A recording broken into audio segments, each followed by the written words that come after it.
जय Hind defence lovers. आज की टॉप हेडलाइंस कुछ इस प्रकार है। एयरफोर्स के बाद अब इंडियन नेवी को भी चाहिए ice breaker missile. Indian army induct करने जा रही है fire fighting robots. Strong military के बिना स्ट्रॉन्ग इकोनॉमी का कोई फायदा नहीं। इंडस वाटर ट्रीटी को लेकर अब पाकिस्तान पहुंचा यूएन। और रिपब्लिक डे या रिपब्लिक डे से पहले आतंकी हमले को अंजाम देने की कोशिश।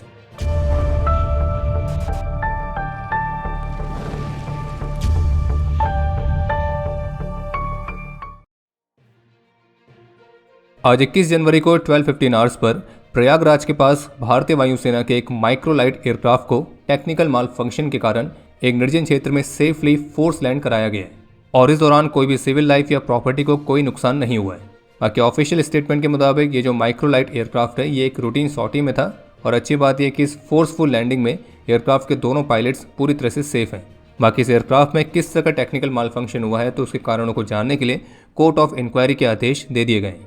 इसके अलावा एक अपडेट यह है कि भारतीय सेना ने 18 स्वदेशी तौर पर विकसित किए गए फायर फाइटिंग रोबोट्स की खरीद के लिए एक कॉन्ट्रैक्ट साइन किया है और ये जो फायर फाइटिंग रोबोट्स हैं ये विशेष रूप से आर्मी के एम्यूनिशन डिपोज और अन्य हाई रिस्क मिलिट्री इंस्टॉलेशंस में सेफ्टी को और बढ़ाने के उद्देश्य के साथ तैनात किए जाएंगे और इस कॉन्ट्रैक्ट की वैल्यू है लगभग 62 करोड़ रुपीज़, जिसे अहमदाबाद बेस्ड एक स्टार्टअप जिसका नाम है स्वदेशी इम्प्रेसा प्राइवेट लिमिटेड तो उनके साथ साइन किया गया है। बाकी जो फायर फाइटिंग रोबोट्स हैं जो कि एक तरह के अनमैन्ड ग्राउंड व्हीकल्स हैं तो इन्हें बेहद ही एक्सट्रीम कंडीशंस जैसे कि intense heat, toxic smoke, explosions, structure के कोलैप्स होने वाला रिस्क, तो इस तरह के अलग अलग कंडीशंस में ऑपरेट करने के हिसाब से डिज़ाइन किया गया है और इनको विशेष रूप से एक ऐसे इन्वायरमेंट में इस्तेमाल किया जा सकेगा जहाँ पे जो हमारे ह्यूमन फायर फाइटर्स हैं उनके लिए खतरा काफ़ी ज़्यादा रहता है, तो इसलिए उनके जीवन को खतरे में ना डालकर हम इन फायर फाइटिंग रोबोट्स का इस्तेमाल करेंगे और इन रोबोट्स का जो इंडक्शन है वो अप्रैल के पहले सप्ताह से शुरू होगा। बाकी इन रोबोट्स को ऑप्टिकल और थर्मल कैमरा से भी इक्विप्ड किया जाएगा और ये ऑपरेटर को एक लाइव वीडियो फीड भी ट्रांसमिट करेंगे जिससे हॉट स्पॉट को पहचानने में मदद मिलेगी और लो विजिबिलिटी और स्मोक फील्ड एरियाज में जो हिडन फ्लेम्स हैं तो उनको भी पहचानने में आसानी होगी। और इस तरह के फायर फाइटिंग रोबोट्स को एक्वायर करने वाली भारतीय सेना इंडियन आर्म्ड फोर्सेस की पहली सर्विस बनी है। इसके अलावा भारतीय सेना ने IIMC यानी कि Indian institute of mass communication तो इनके साथ भी एक MOU साइन किया है और जिसके तहत भारतीय सेना IIMC के कोलैबोरेशन के साथ स्ट्रेटेजिक कम्युनिकेशंस के क्षेत्र में कैपेबिलिटीज को विकसित करेंगे। आज बुधवार को सुब्रतो मुखर्जी सेमिनार को संबोधित करते हुए भारतीय वायुसेना प्रमुख air chief marshal AP Singh ने वेनेजुएला और इराक का एग्जाम्पल लेते हुए इस बात पर जोर दिया कि सैन्य शक्ति ही राष्ट्र शक्ति का अंतिम निर्धारक है और अगर आपके पास एक स्ट्रांग मिलिट्री नहीं है तो फिर आपकी जो नेशनल पावर के इंस्ट्रूमेंट्स हैं यानी कि आपकी राष्ट्र शक्ति के सभी साधन तो वो आपको कहीं भी नहीं ले जाएंगे, वो व्यर्थ हैं। और जिस तरह से ग्लोबल सिनेरियो बहुत तेज़ी से बदल रहा है तो एयरफोर्स चीफ ने इस बात पर भी जोर दिया है कि कोई भी आर्थिक रूप से मजबूत हो सकता है लेकिन वो सुरक्षित नहीं हो सकता है। और इस बात को आप ऐसे भी समझ सकते हैं कि अगर किसी देश की इकोनॉमी बहुत ही स्ट्रांग है लेकिन उसके पास एक स्ट्रांग मिलिट्री नहीं है तो भी उसकी स्ट्रांग इकोनॉमी का फिर कोई फ़ायदा नहीं है। और उन्होंने ये भी कहा कि हालांकि सभी मिलिट्री कैपेबिलिटीज़ मैटर करती हैं लेकिन राष्ट्रीय सुरक्षा के लिए एक रोबस्ट फोर्स और उसे इस्तेमाल करने की इच्छा शक्ति का होना महत्वपूर्ण है, जो ये चेतावनी देता है कि शक्ति के बिना संयम को कमजोरी के रूप में देखा जा सकता है। और इसलिए भारत को राष्ट्र शक्ति के एक अल्टीमेट गारंटर के रूप में एक मजबूत और एक निर्णायक सेना को प्राथमिकता देनी चाहिए और एक मजबूत फोर्स के बिना कोई भी देश असुरक्षित हो सकते हैं जैसे कि वेनेजुएला और इराक जैसे मामलों में देखा गया है। तो कहने का तात्पर्य यह है कि इकोनॉमिक, डिप्लोमेटिक, टेक्नोलॉजिकल कैपेबिलिटीज ये सभी महत्वपूर्ण हैं लेकिन एक स्ट्रांग मिलिट्री हमेशा एसेंशियल बनी रहेगी।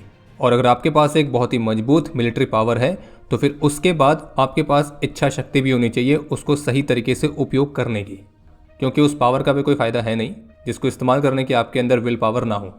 और अगर आपको अपनी इकोनॉमिक एक्टिविटीज़ को बनाए रखने की फ्रीडम चाहिए तो उसके लिए भी मिलिट्री स्ट्रेंथ की रिक्वायरमेंट है, क्योंकि इतिहास में एक समय ऐसा भी था जब चीन और भारत ही दुनिया की GDP का 60% हिस्सा कंट्रोल करते थे लेकिन फिर भी इसने इन दोनों को कैप्चर्ड या फिर कॉलोनाइज होने से नहीं रोक पाया। बाकी आत्मनिर्भरता पर भी एयरफोर्स चीफ ने इस बात पर जोर दिया है कि डिज़ाइन और डेवलपमेंट के जो एफर्ट्स हैं वो भारत में चल रहे हैं लेकिन भारत को मेक इन इंडिया प्रोग्राम को और भी मजबूत करने के लिए कुछ बड़े निर्णय लेने की ज़रूरत है और भारत को क्रिटिकल टेक्नोलॉजीज़ को एक्वायर करना चाहिए और ऐसे वेपन्स और प्लेटफॉर्म्स को भी विकसित करना चाहिए जो कि हमें निकट भविष्य में चाहिए होंगे और साथ में एडवांस प्लेटफॉर्म्स और वेपन्स को विकसित करने के लिए अन्य कंट्रीज़ के साथ स्ट्रेटेजिक पार्टनरशिप में भी शामिल होना चाहिए। बाकी मॉडर्न वॉरफेयर में एयर पावर की भूमिका कितनी बड़ी है तो उस पर जोर देते हुए एयरफोर्स चीफ ने इस बात को दोहराया कि कैसे भारतीय वायुसेना कई बार अपनी एबिलिटी को डेमोस्ट्रेट करते हुए आई है कि वो एक स्विफ्ट और डिसाइसिव आउटकम्स को डिलीवर करने में सक्षम है और जिसमें कुछ ही घंटों में पाकिस्तान के मल्टीपल टारगेट्स पर स्ट्राइक करने वाली कैपेबिलिटी तो शामिल है ही। और हाल ही में जो दुनिया भर में भी अलग अलग कॉन्फ्लिक्ट्स हुए हैं तो उसमें भी ये सामने आया है कि कैसे एयर पावर एक स्ट्रेटजिक ऑब्जेक्टिव को अचीव करने के लिए सबसे इफेक्टिव टूल के तौर पर उभर के सामने आई है। तो जैसे कि अभी कुछ ही समय पहले रिपोर्ट्स आई थी कि जो भारतीय वायुसेना है वो इजरायली ओरिजिन की ice breaker long range precision guided weapon system को खरीदने पर काम कर रही है। और जबकि पिछले साल जो एरो इंडिया शो हुआ था तो उस दौरान भी भारत की BDL और Israeli firm Rafael advance defence system ने इस मिसाइल को भारत में बनाने के लिए एक MOU भी साइन किया था। और ये भी जानकारी सामने आई थी कि इस मिसाइल को इंडियन आर्म फोर्सेस की स्पेसिफिक ऑपरेशन रिक्वायरमेंट्स को पूरा करने के लिए कस्टमाइज भी किया जाएगा। तो अब लेटेस्ट रिपोर्ट यह है कि भारतीय वायुसेना के अलावा अब भारतीय नौसेना को भी इस आइस ब्रेकर मिसाइल को खरीदने में दिलचस्पी है, जिसे नेवी के MS-60R हेलीकॉप्टर्स के लिए विशेष रूप से लिया जा सकता है। और जबकि कुछ ही समय पहले ऑफिशियली भी कंफर्म किया गया था कि जो इजरायली फर्म राफाइल है तो उन्हें इस वेपन के 1200 ऑर्डर्स मिले हैं किसी अनडिस्क्लोज कस्टमर से। बाकी जो आइस ब्रेकर मिसाइल है इसकी ऑपरेशनल रेंज 300 किलोमीटर्स की है और ये अपने साथ 113 किलोग्राम तक के वॉरहेड को कैरी करने में सक्षम है। इसके अलावा ब्लूमबर्ग की तरफ से एक रिपोर्ट जारी की गई है जिसमें बताया गया है कि पिछले साल जब भारत और पाकिस्तान के बीच कॉन्फ्लिक्ट हुआ था तो उस दौरान भारत को अपने बॉर्डर पर सर्विलियंस के कुछ ब्लाइंड स्पॉट्स भी दिखे थे। तब उन्हीं ब्लाइंड स्पॉट्स को हटाने के लिए भारत की योजना है 50 से अधिक स्पाई सैटेलाइट्स को लॉन्च करना और अपनी नाइट टाइम इमेजिंग कैपेबिलिटी को इन्हेंस करना। और इस रिपोर्ट में ये बताया गया कि भारत सरकार की योजना में दूसरी कंट्रीज़ में ग्राउंड स्टेशंस को भी स्थापित करना है ताकि और भी तेज़ी से और कॉम्प्रहेंसिव तरीके से इन्फॉर्मेशन रिले हो सके। और ये दूसरी countries middle east, south east Asia, ये सब हो सकते हैं। हालांकि उसके लिए लोकल गवर्नमेंट के अप्रूवल की रिक्वायरमेंट रहेगी। बाकी जो नई स्पाई सैटेलाइट्स को लॉन्च करने की योजना है तो उस योजना में उन सैटेलाइट्स को कुछ ऐसी नई टेक्नोलॉजी से भी इक्विप किया जाएगा जो कि डार्क और क्लाउडी कंडीशंस में भी इमेजेस को और क्लियरली कैप्चर कर सकें। और कुछ ऐसे अपग्रेड्स पर भी काम किया जा रहा है ताकि एक सैटेलाइट से दूसरी सैटेलाइट पर बिना ग्राउंड स्टेशन पर निर्भर हुए डेटा ट्रांसफर किया जा सके। तो जब से भारत ने इंडस वाटर ट्रीटी को सस्पेंड किया है और भारत तो उस ट्रीटी के सस्पेंड हो जाने की वजह से वो सारी ज़रूरी चीज़ें कर रहा है जो कि इस ट्रीटी की वजह से अभी तक नहीं हो पा रही थी। और भारत की तरफ से तो जहाँ पे ज़रूरी है वहाँ पे कंस्ट्रक्शन एक्टिविटीज़ ज़ोर शोर से जारी हैं। और वहीं दूसरी तरफ है हमारा निकम्मा पड़ोसी पाकिस्तान, जो कि तब से ही धमकी देता आ रहा है जब से भारत ने इंडस वाटर ट्रीटी को सस्पेंड करने की अनाउंसमेंट करी है। और पाकिस्तान यही कहता आ रहा है कि हम ये कर देंगे, वो कर देंगे, डैम बनाए तो मिलिट्री स्ट्राइक करेंगे, इसे एक्ट ऑफ वॉर समझेंगे और भी दुनिया भर की कई सारी फर्जी धमकियाँ। लेकिन अंदर ही अंदर पाकिस्तान को भी बात अच्छी तरह से स्पष्ट रूप से पता है कि वो जो कह रहा है एक्चुअल में उसके बस की बात है नहीं ऐसा करना। और उसी का एक जीता जाता प्रमाण हाल ही में देखने को मिला है जिसमें पाकिस्तान अब इंटरनेशनल कम्युनिटी के पास भागा है इस ट्रीटी को लेकर। और पाकिस्तान की इसी दुख भरी कहानी को UN में पाकिस्तान के रिप्रेजेंटेटिव्स ने कुछ इस तरह से डिस्क्राइब किया है, जिसमें पहले तो भारत के इस निर्णय को पानी को हथियार की तरह इस्तेमाल करने वाले निर्णय की तरह डिस्क्राइब किया गया है और साथ में ये भी क्लेम किया है कि भारत की एक कार्रवाई वैश्विक संस्था द्वारा मध्यस्थता से बनाई गई 1960 ट्रीटी का उल्लंघन करती है। और ये भी क्लेम किया गया कि भारत के एक्शन से निचले इलाकों में जो पानी का फ्लो है तो उसमें अचानक से डिस्ट्रप्शन पैदा हुआ है और जो क्रिटिकल हाइड्रोलॉजिकल डेटा है तो उसे भी भारत नहीं दे रहा है।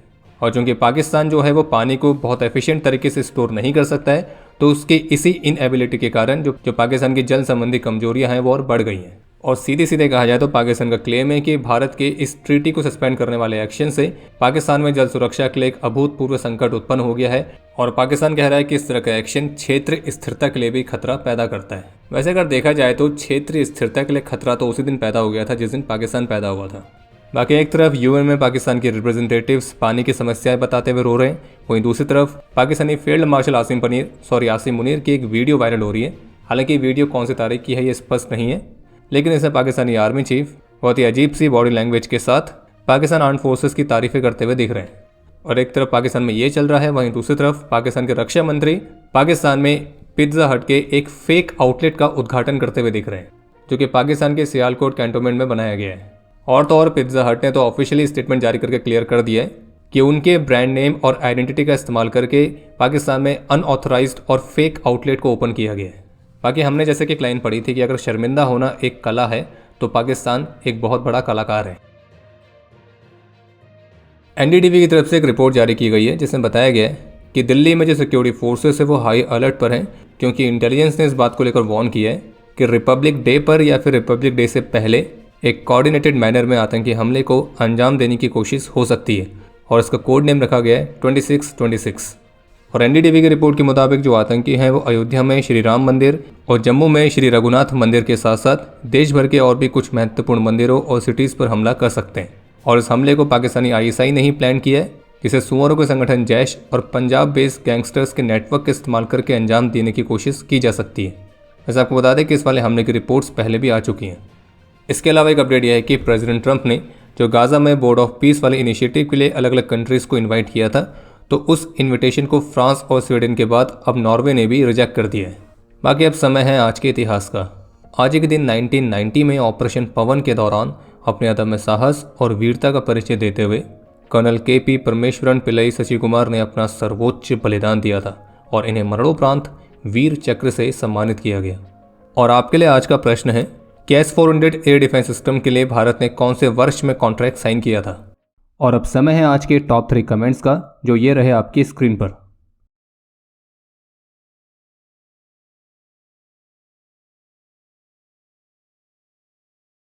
उम्मीद है आपको आज का एपिसोड पसंद आया होगा।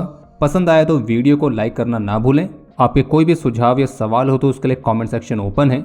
और अगर आप डिफेंस रिलेटेड और भी एक्सक्लूसिव कंटेंट में दिलचस्पी रखते हैं तो आज ही प्ले स्टोर से डिफेंस स्क्वाड की सुपर ऐप को डाउनलोड करना ना भूलें। और अगर आप चैनल पर पहली बार आए हैं तो squadron.in पे जाके हमारे नए डिज़ाइंस को भी चेकआउट जरूर करें। बाकी जल्द मिलेंगे नए एपिसोड के साथ। तब तक के लिए जय हिंद, जय भारत।